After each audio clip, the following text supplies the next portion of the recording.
Hello viewers, and welcome back to my channel, and thank you for visiting this channel.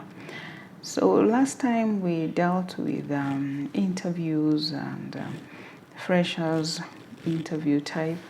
So let's learn today how to write a CV, right? And today I want us to just talk about the steps through which we need to follow to write a CV. And remember to subscribe as always, and press the notification button so that you can be notified whenever there is a new video. So number one point is to, when you want to write a CV, the point number one is, of course, at the head, at the top there, your name and your contact, right? You put your name there nicely and your contact. No nickname, okay? No nickname to be put there. And your contact there, your number and your email address neatly. We don't want a lot of stories, right? Then point number two is a personal statement. And this is, you don't write a lot of stories because the interviewer doesn't have a lot of time. And you can imagine they have a lot of CVs to look into. So it should not be more than 200 words. If you can, 150, personal statement. You're just saying about yourself. In brief, you are describing yourself for this job, this position, right? So you're just giving a little bit details of who you are so that the reader, after seeing your name and your contact, the next is a description of the kind of a person. So because from there, they will now have the picture of who you are, and they know whether they will continue reading your CV and even calling you for an interview. So your personal statement must be something that is very, very, important and highly describing you in such a way that it's attractive. You need to be attractive. Your CV should portray you as the right and the best candidate, and this person wants to go on and on reading your CV in order to call you for that interview. So describe yourself with what you know, and remember, viewers, it's always good to be authentic and sincere. Do not write, go and copy paste something else which you are not, because you will be pinned down. When you're called for interview, you will be pinned down, and you've got to say the things that you've written there. So we all have something good about us. Do not think it's what is written in that other person's CV that is what is good. No. That is about them. You yourself, there is something unique about yourself, and you know yourself very well. That thing which you have done so well, that thing that you know you can do so well, that achievement that you have done, that ability, capability that you have, that, the individual you, put it down there, such that when you are called for interview, you will show them. You see, now this is just writing, but when you go now to the interview, you'll be able to show them exactly what you are talking about. Point number three is now go to previous work experience. You see, the interviewees, they normally don't have a lot of time, and like I said, some of them are the senior managers there, and they're very busy people. And again, people get bored reading so many things, unless it is very, very interesting. But I can tell you, they want to go fast and see, the points that will attract them in order to call for them to call you for that interview. So the next is you put the work experience. Remember the position for which they called you for. That is their main interest. So you can see the work experience, and after describing you, they want now to see your experience. You get it? Yes, in regard to the job, the position that you had applied for. So put the details of your work experience beginning with the latest. Viewers, have seen people beginning with, 19, when surely for people now to reach to current, they are already bored. Begin with the latest, what you are doing currently. That is what you're supposed to put there. The job that you're doing there, the position, the company, and the date. It is very, very important. between which date and which date. You know, if you are no longer working, of course, between this year, between this time and this time, I was in whatever, which this company A, as a a manager in this position. You see, you are putting those ones down. So if you have worked for maybe 3 companies, arrange them so nicely and with those dates over there. Then point number 4, skills, strength, and in bulletin.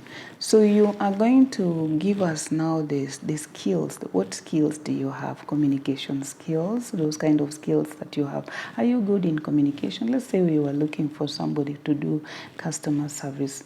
So you will give us those in bullet form, the communication skills, and all this you will back them up in the interview. So do not put anything that you will not be able to justify, because that is what normally puts us on the spot, and then we lose the interview.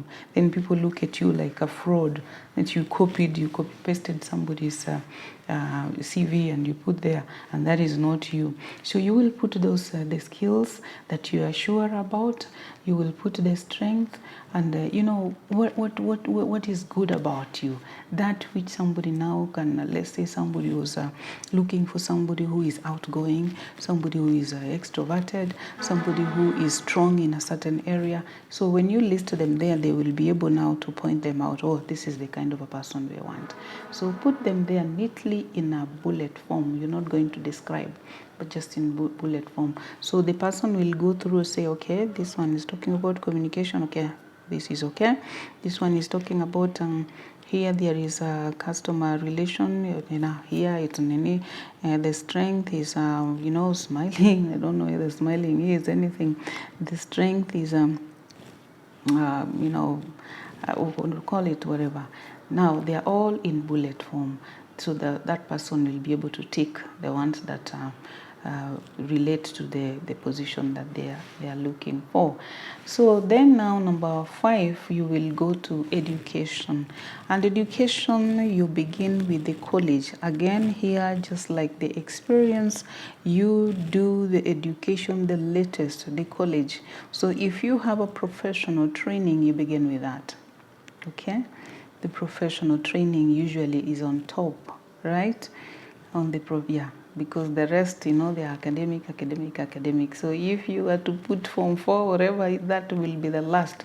I can tell you nobody is interested in that. But, it's necessary that you put them, because we want to know how you got to the college you went to. So they are all important. But those ones will be now the last. Number 1 is that professional training that you have, the latest. Then there is, maybe you went to university. Remember, university is academics. You saw the university here, and then there is any certificate somewhere, and then now there is the Form 4, and if the primary is there. So in that order, you put them. Then now point number 6, we have achievements.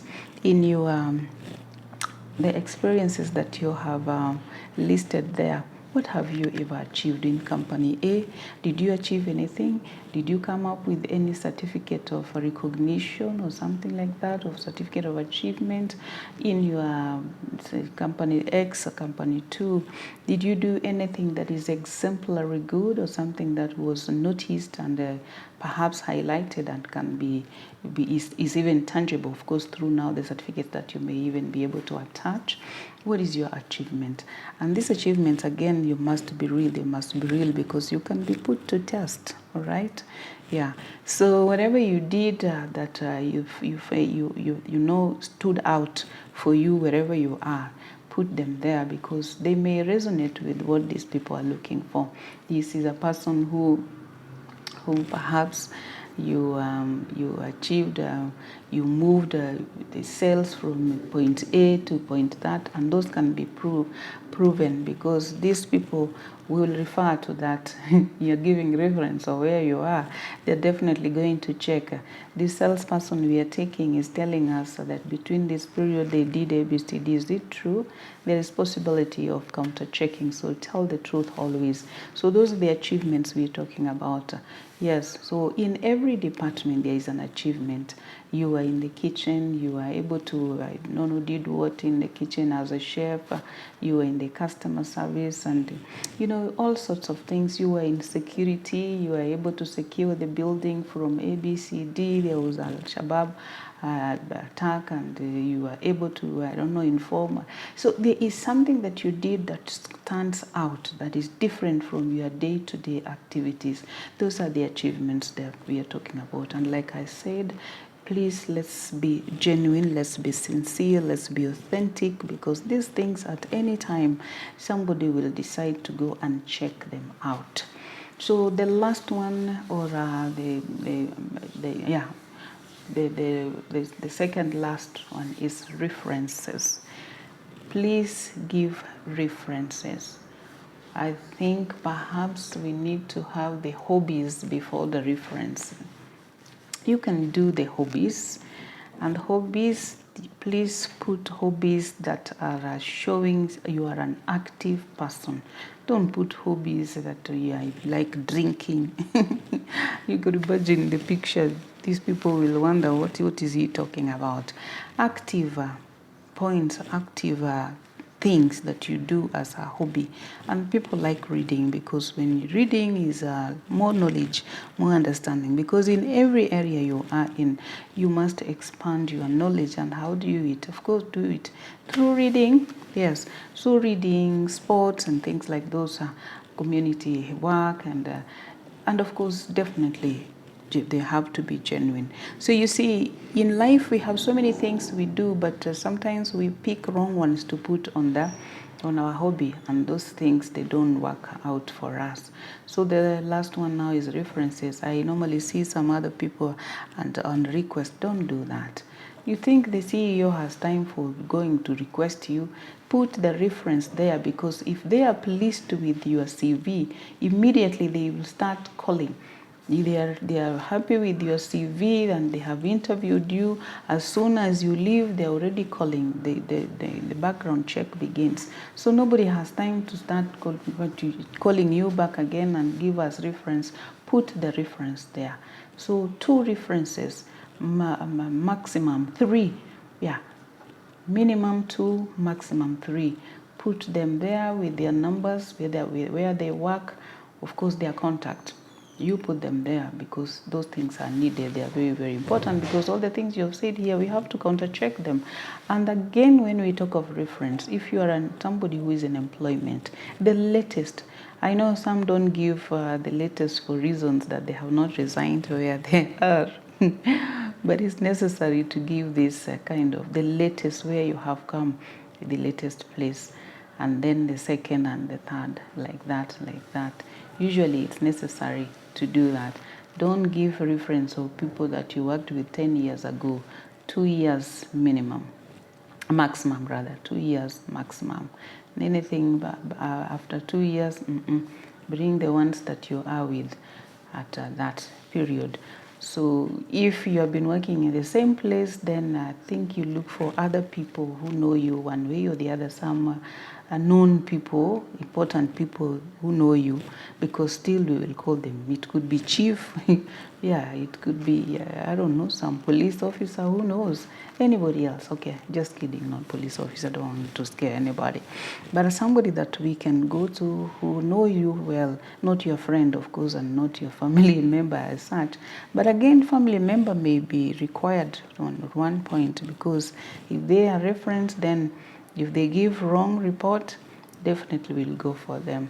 So those are the points that you need when you're doing your CV, and you can do them in that order. There are the various people do them in different orders, but I can tell you this is the appropriate order. And why do I say that? Because number one, your name and contact is definitely, we would want to know. And then who are we talking about? What are you can, in brief, tell us exactly, are we reading the CV of the person that we want? And then the experience. Yes, every employer is looking for experience, unfortunately, and of course, unless you are a fresher. So you find that order is the order that the employer is looking at and makes them move faster. Because remember, if you are 10 of you coming for interview, and usually even if it's not 10 of you, going through those CVs is not the easiest. So if you want to make your CV stand out and at least to be likely to be picked, do those things in a way that they see first that experience they get. So because if I look at 3 CVs that are pleasing me, I will not even look at the others. So make sure yours has, it is simply done, done in a simplified manner. And remember, try to make it as small as possible. 2 pages is what usually is preferred, because who has the time to read 10 pages, 3, 4 pages? So make it as small as possible, as brief as possible. Just put like 2 pages. So if you don't put a lot of stories, it will fit. It will fit, and that is going to work for you.